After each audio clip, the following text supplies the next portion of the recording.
Zelda games. Where do I even begin? There are few video game franchises that can truly compare to the level of popularity that The Legend of Zelda possesses. The games feature the kind of challenging and exciting gameplay that leaves you glued to your TV screen for hours at a time. As of right now, Nintendo has released 16 fantastic games over a period of more than 25 years, proving Nintendo's commitment to quality gameplay. As a kid growing up, it's easy to say that I had some of my best memories with these games and continue to replay through my favorites even now. Unfortunately, a series with such a lengthy history and popularity attracts the eyes of many, and since the creators of the game are only human, some of the game's material has sparked controversy and been deemed offensive by some players. This video is a collection of the moments in Zelda that were met with questions and criticism regarding the content that they featured. In other words, 6 controversial moments in The Legend of Zelda. Since this video is about controversial moments in The Legend of Zelda series, I don't feel it's really right to make the list in any particular order, so it won't be. Instead, you can decide for yourself which you think is controversial, if any at all. To kick off this list, I thought we should look at the game that started it all, the original Legend of Zelda. Since it's the first game of the series, it's not surprising that some heads turned regarding the content inside the game. For example, the layout of the game's third dungeon heavily resembles the swastika, the symbol of the German Nazi Party. This symbol has since been outlawed in Germany and other countries, so players finding it in a Zelda game were a bit confused. However, the swastika's roots are deeper than the origins of the Nazi Party, and it has long existed as a symbol of good fortune, most commonly associated with Buddhism. With all this in mind, it really makes sense as to why they would design a level that way. In Japan, where the game was created, the symbol just wasn't uncommon, and also wasn't offensive. Alongside the swastika level, the original Legend of Zelda game featured an item known as the Book of Magic in the American and European releases of the games, but in the Japanese game, this item is actually known as the Bible, explaining the cross on its front cover. This kind of gets me thinking because Link's shield also has a cross on it, making me wonder if it's kind of a similar thing, but there's no way to be sure. Either way, the name was changed to avoid offending anybody, and it seems like a pretty good change. Before we continue on to number 3, I thought I'd bring up an honorable mention to the list. In The Legend of Zelda: A Link to the Past, the original title of the game was actually known as the Triforce of the Gods.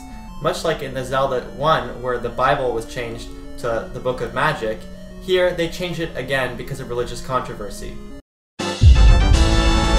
On June 6, 1993, Nintendo released the first handheld Zelda game, The Legend of Zelda: Link's Awakening. The game featured great gameplay, but also included a scene in which Martha the mermaid loses her top and dove into the water to hide her body. Alongside this, the hippo in Animal Village was originally supposed to be a nude model with her breasts exposed to the player. This stuff is so weird, I can't even really find the right footage for it. Unsurprisingly, both these scenes were altered in certain localized releases of the game, and were changed to Martha losing her necklace, and the nude model changed into a hippo. It's just so weird. I can't believe you've done this. The Legend of Zelda: Ocarina of Time was not just one of the most amazing Zelda games in the series, and quite possibly one of the best games of all time, it was also pretty controversial, and as a result, had the most changes made to the game following its release. One notable example of these changes is the changing of the symbol of the Gerudo people. The original symbol was a crescent moon and star, which was removed due to its similarities to the symbol of Islam of the same design. The symbol was completely removed from the more modern versions of the game, such as the ones on the GameCube, Virtual Console, and 3DS. As to whether Nintendo meant for the connection, I can't be sure, but I can appreciate the change. Another honorable mention, in Zelda 2, the palaces inside the game were originally called temples, but they were changed due to religious censorship at the time. This change continued until Ocarina of Time, where they were once again reverted back to temples. Another issue regarding the content of Ocarina of Time was the design of the Skull Kids. These strange forest creatures featured black skin and overpronounced lips. Many complained that the design was similar to other racist caricatures, such as the Gollywogs. Another notable example of something like this would be Jinx, the human-type Pokemon that looks like this. But that's a topic for a whole nother video with Pokemon controversy, and I'm just not even gonna go there.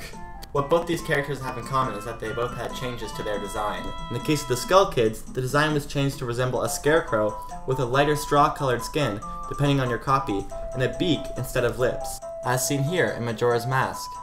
Speaking of Majora's Mask, the Fierce Deity's mask was actually called the Ferocious God's Mask, but was changed again because of religious concerns.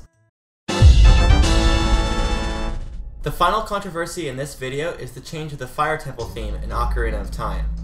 The reason for the change was because the theme of the temple featured a sample of an Islamic prayer in the background. This, to me, is the most interesting adjustment to the game for a variety of reasons. Mostly, as a kid growing up with the cartridge that had this, I was genuinely creeped out by the chanting in the background. It added such an ominous feel to the temple and really made the game more engaging. Unfortunately, like most of the changes featured in this list, I'd rather not offend a particular religion instead of just having a really creepy and engaging game. As a result, the game later replaced the theme with a track that did not include the chanting.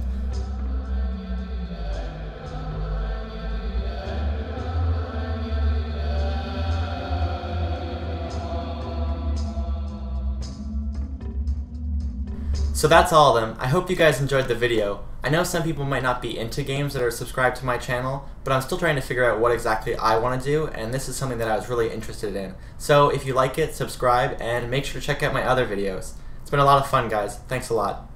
Remember, this doesn't mean I'm only going to be doing gaming videos. I'm going to do all the type of videos that you can see right here. If you want to watch one of them, go ahead and click it. Also, if you have any suggestions for a video, I'd love to hear it in the comment section below. Thanks, guys!